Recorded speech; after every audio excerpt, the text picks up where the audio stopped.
good to be prepared, but whatever you do is probably not going to happen exactly the way you want. You just got to roll with the punches. You got to roll with it, and then you'll get used to rolling with the punches, and that's what life's about. You get used to pivoting, changing, being put on the spot. You get used to pressure, right? But you got to get pressed. You got to get in those uncomfortable situations. And so a podcast, if you're thinking about it, if you feel like you're charismatic, you can do it, start it. Yeah, do right? it. But don't expect everyone to look. I think how many views we had on our first video? I have no idea. Man, I remember that when I was I tried to block that out of my memory. I was like, man, we only got I think it was like 5 to 10, man. I was like, I don't care. I'm happy. Someone But watched it. yeah, that's the win. Yeah. Because it wasn't good.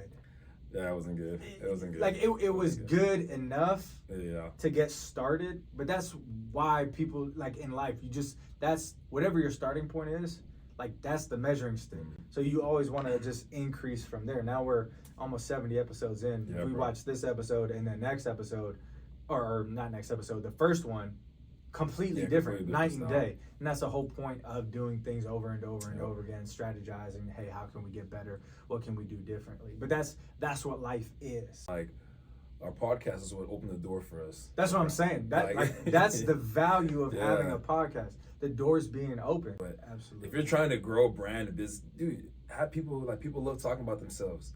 Invite them to talk about themselves. But yeah, man, like that's why they say proximity is power.